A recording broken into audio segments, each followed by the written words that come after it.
Hello, नमस्कार।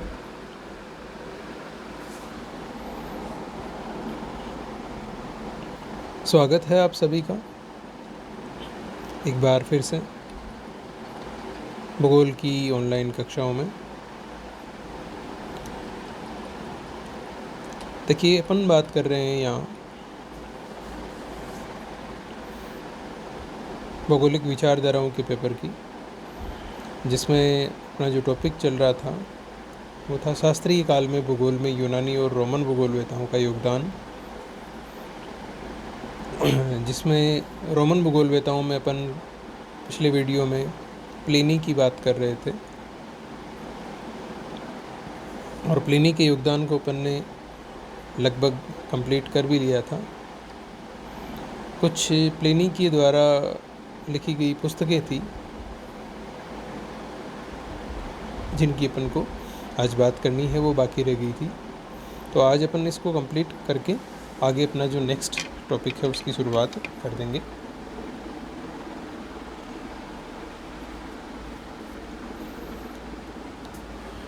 तो आप हेडिंग पहले बना ही चुके हैं प्लिनी की रचनाओं की,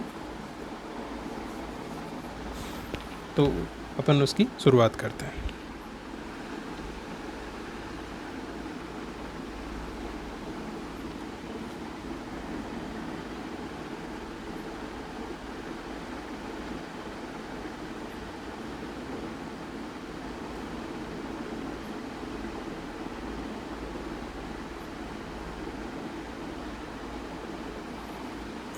देखिए, प्लिनी ने जो पुस्तकें लिखी उसमें पहला इनका ग्रंथ है प्राकृतिक इतिहास।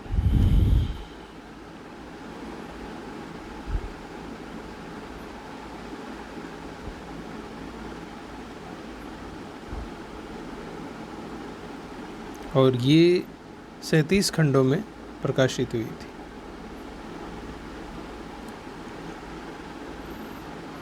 ठीक है, बातें अपन इनके बारे में कल कर चुके हैं, तो आज अपन को सीधा लिखना है। लिखिए, पहली हेडिंग बना के इसमें 2-4 लाइन लिख लीजिए ताकि इसकी आपको याद रह जाए।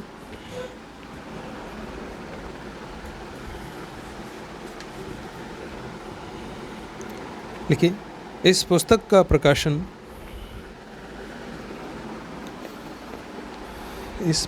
प्रकाशन प्लिनी ने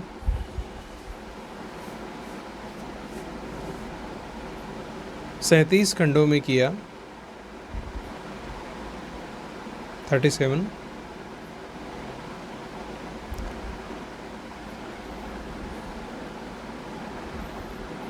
जिसमें प्रारंभिक 2 खंडों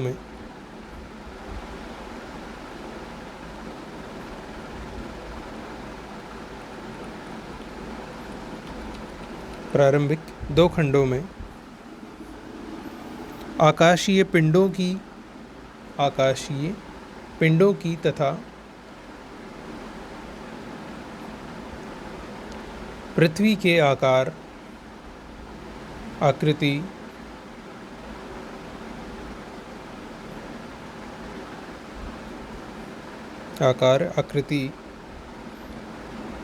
धरातल और ऋतुओं के बारे में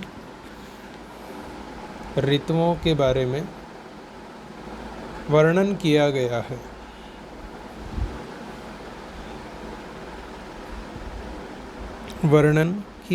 है। और खंड 3 से लेकर 6 तक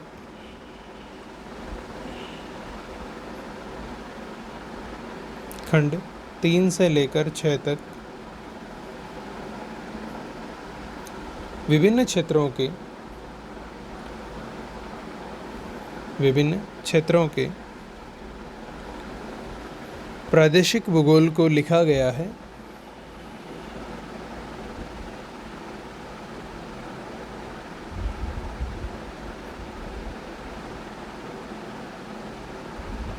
और 7वें से लेकर 11वें खंड में 7वें से लेकर 11वें खंड में प्लिनी ने जीव विज्ञान और मानव शास्त्र पर काफ़ी जानकारियाँ लिखी है।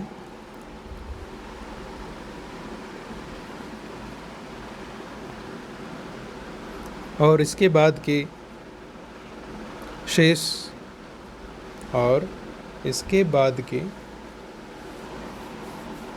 शेष खंडों में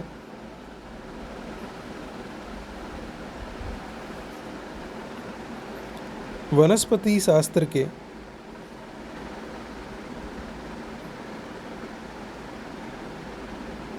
विभिन्न तथ्यों का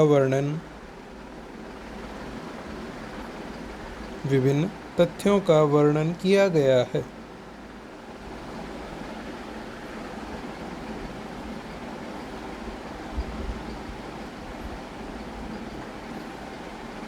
ठीक है, दूसरा ग्रंथ है इनका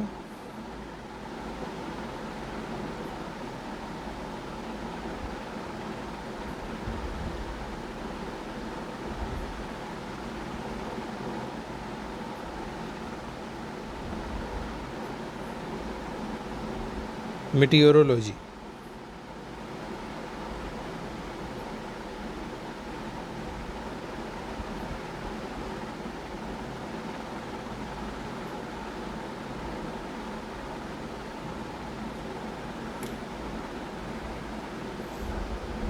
इसमें लिख लीजिए, यह प्लिनी के द्वारा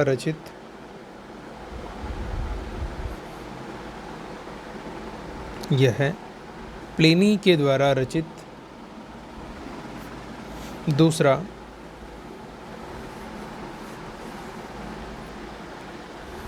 महत्वपूर्ण भौगोलिक ग्रंथ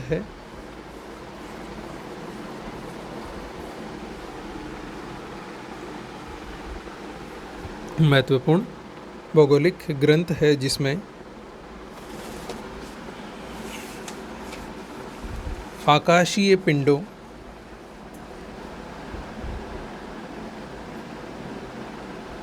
और इन पिंडों से जुड़ी हुई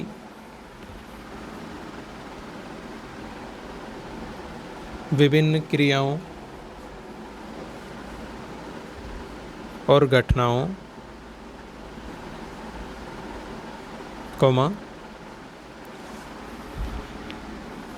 सूर्य ग्रहण,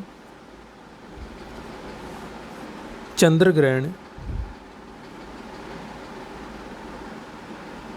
भूकंप, ज्वालामुखी,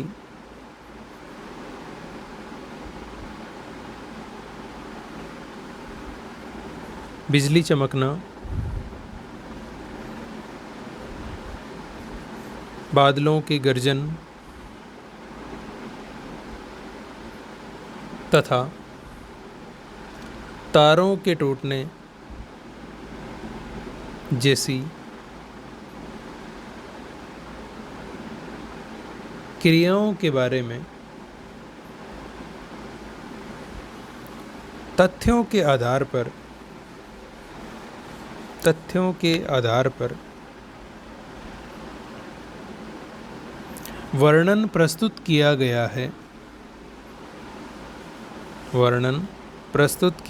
है।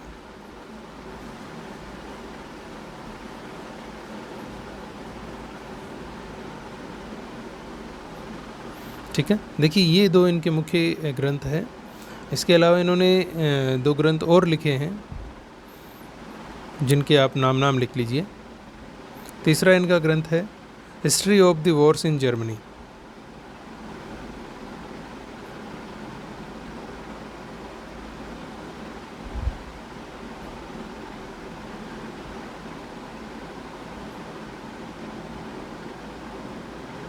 ये जर्मन सेना में सैनिक के रूप में कार्य इन्होंने किया था, तो इनके युद्धों के बारे में इनको जो ज्ञान था, जो इनके वृत्तांत थे, उनको इन्होंने इसमें लिखा है और ये 20 खंडों में प्रकाशित हुई है। और एक पुस्तक इनकी और थी, history of his on times.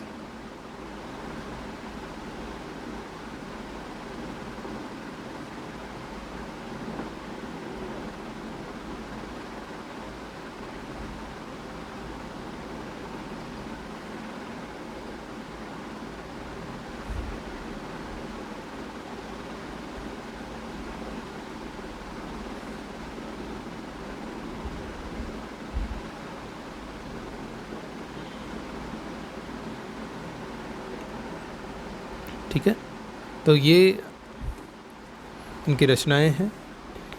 और इसी के साथ में रोमन भूगोलवेताओं का जो भूगोल में योगदान रहा, ये अपना टॉपिक कंप्लीट हुआ। उम्मीद है समझ में आया होगा। फैक्ट थोड़े ज़्यादा है लेकिन इजी है, हार्ड नहीं है।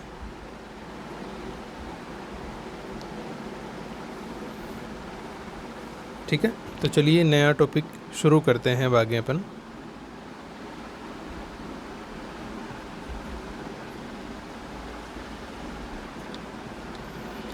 तो नई हेडिंग आप लगाइए।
हेडिंग बनाइए।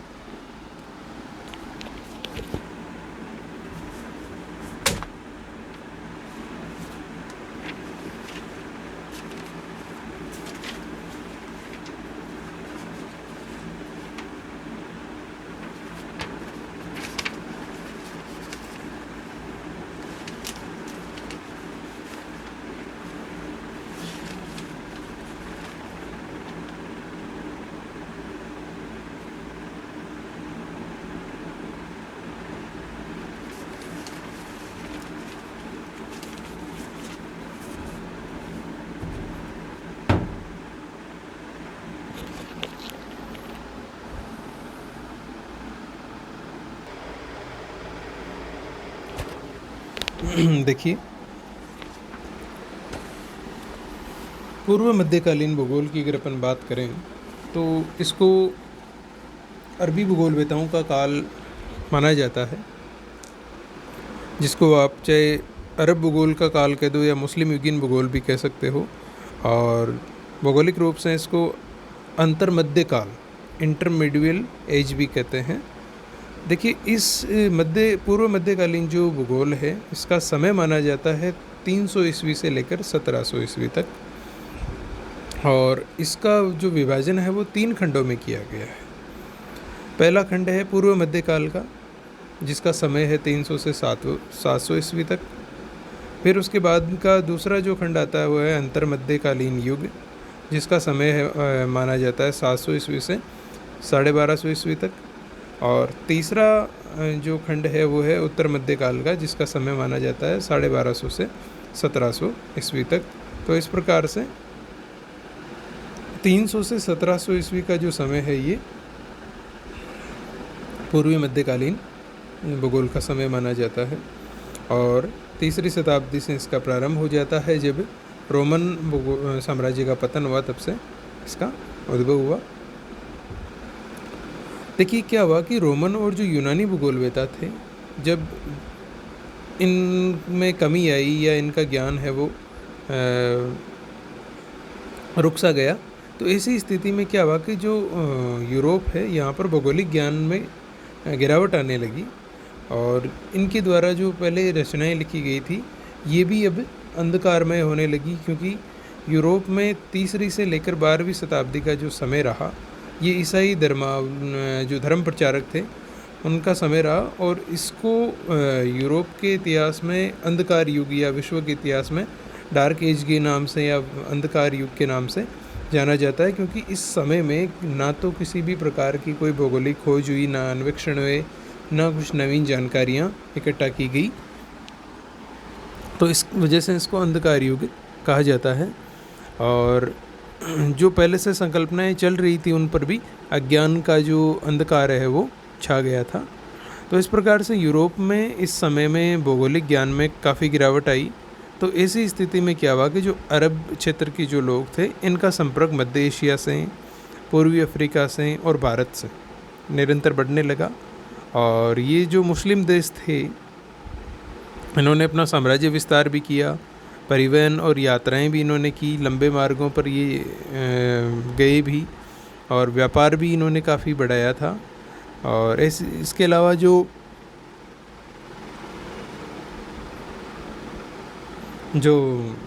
यूनानी सभ्यता वाले जो देश थे उन पर इन्होंने अधिकार भी किया, साम्राज्य विस्तार किया। तो ऐसी स्थिति में इन्होंने निरंतर संपर्क बढ़ाए और आगे इनका संपर्क रहा भारतीय संस्कृति से भी। तो इस प्रकार से इन्होंने बाहरी क्षेत्रों से अपने संपर्क बढ़ाए और उन्होंने अपना ज्ञान बढ़ाया। ऐसी स्थिति में इनका जो ज्ञान है वो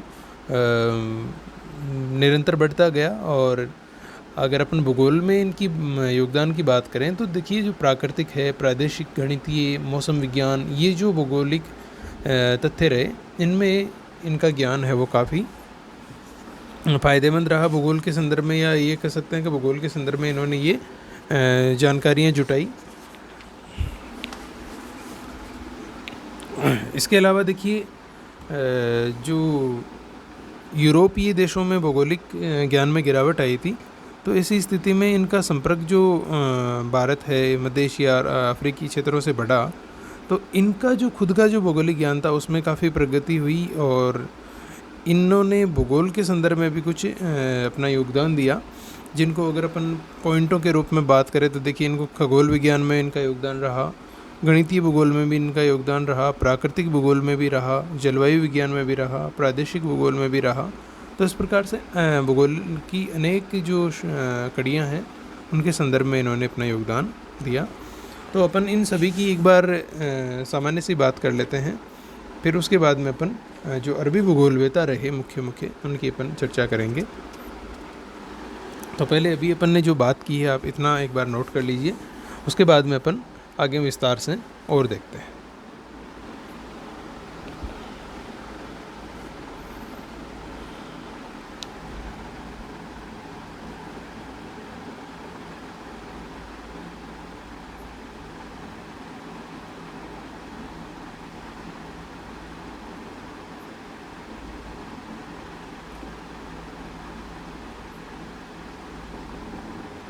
लिखिए,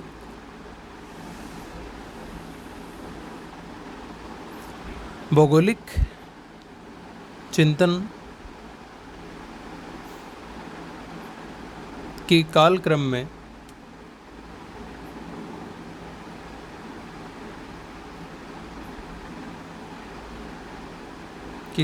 में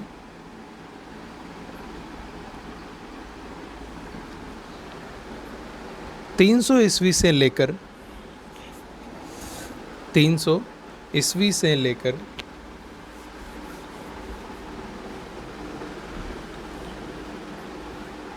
1700 ईस्वी तक की समय अवधि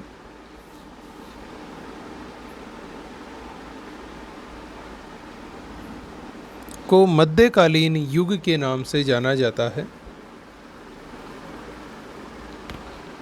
मध्यकालीन युग के नाम से जाना जाता है।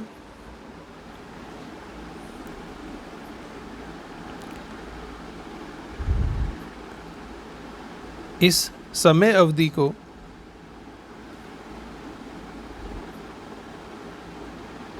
तीन खंडों में बांटा गया है।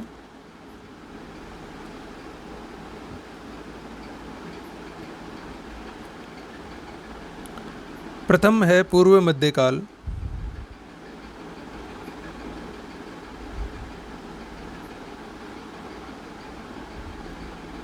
जिसका समय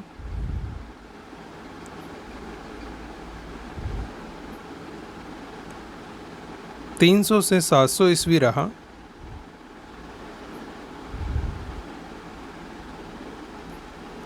दूसरा है अंतर्मध्यकाल, जिसका समय 700 से 1250 ईस्वी तक रहा।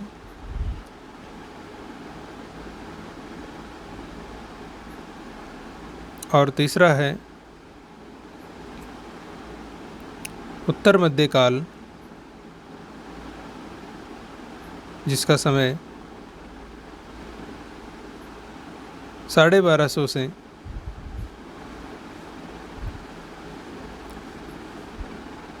1700 ईस्वी तक रहा। अर्थात पूर्व मध्यकाल का प्रारंभ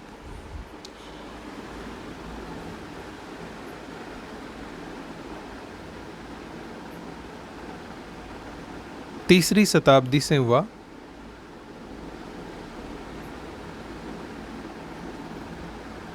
जो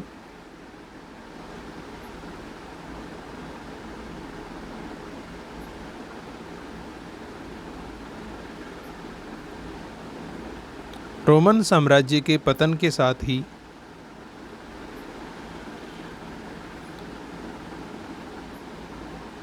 शुरू हुआ। अब आप इसके नीचे ये चार्ट बना लीजिए।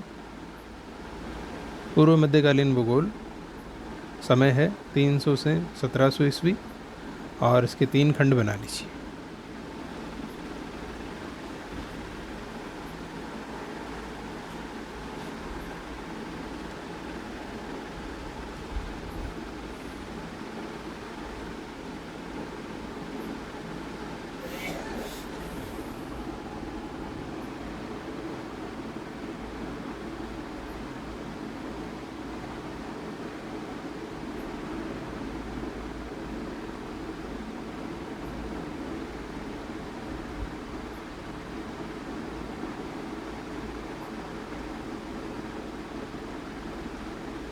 हो गया?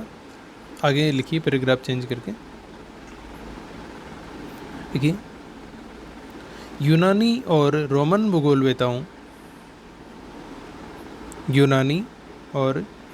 भूगोलवेताओं के पश्चात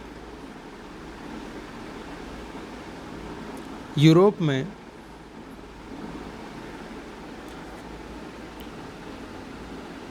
भौगोलिक ज्ञान में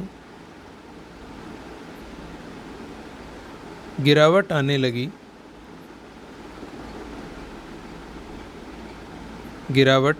लगी और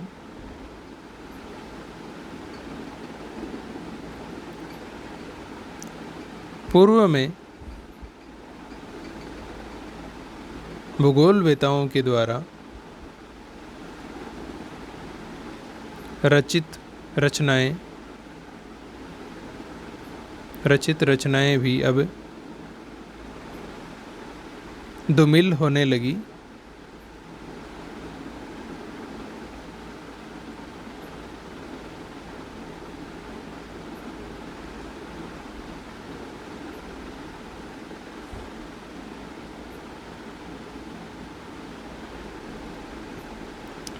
धूमिल होने लगी और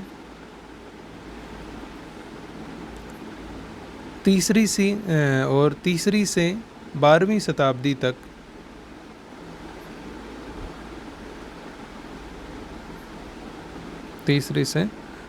शताब्दी तक यूरोप में ईसाई धर्म प्रचारकों का प्रभाव बना रहा, जिसमें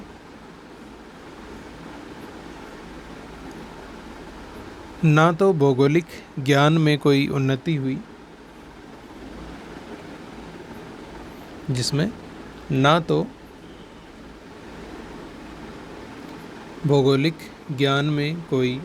हुई, और ना ही कोई नई खोज और अन्वेषण हुए।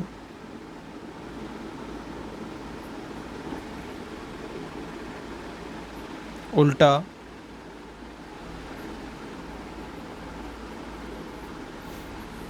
पूर्व खोजा गया ज्ञान भी अंधकार में जाने लगा।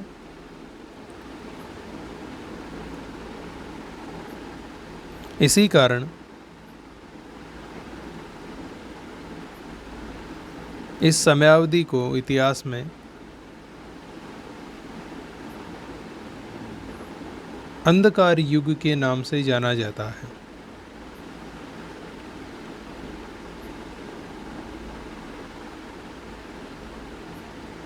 ठीक है, पैराग्राफ चेंज करके लिखो। जब यूरोप में भौगोलिक ज्ञान में गिरावट आने लगी,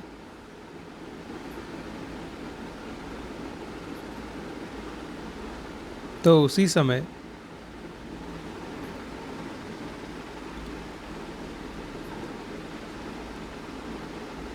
अरब वासियों का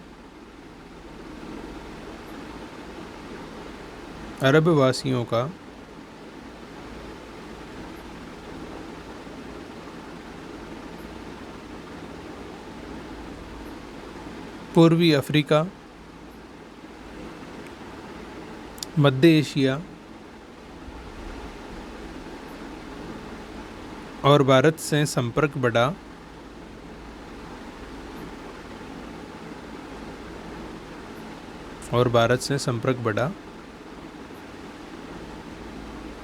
तथा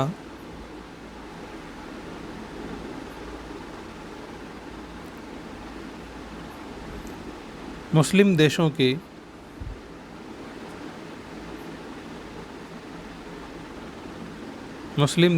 द्वारा साम्राज्य विस्तार,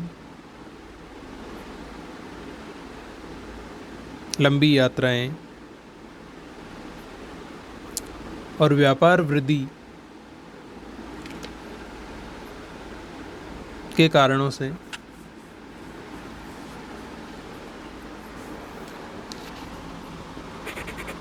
भौगोलिक ज्ञान में भी वृद्धि हुई।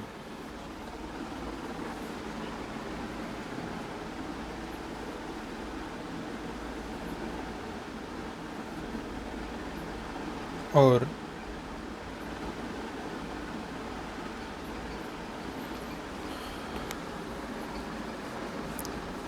इसी कारण से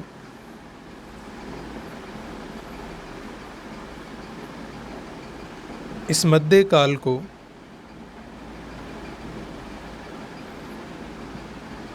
अरब भूगोल का काल या मुस्लिम युगीन भूगोल कहा जाता है।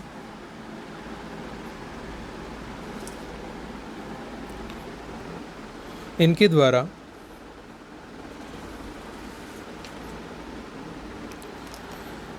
इनके द्वारा प्राकृतिक, प्रादेशिक,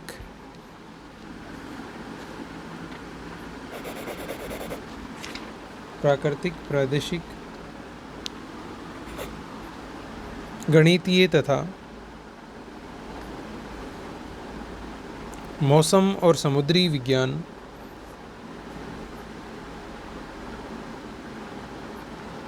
के संदर्भ में अनेक जानकारियाँ खोजी गई।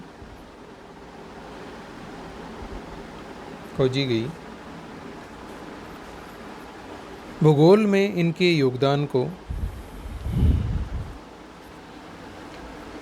निम्नलिखित बिंदुओं के अंतर्गत विस्तार से समझा जा सकता है। ठीक है, यहीं छोड़ दो आज डेस्क लगा के। आज के लिए अपन यहीं समापन करेंगे।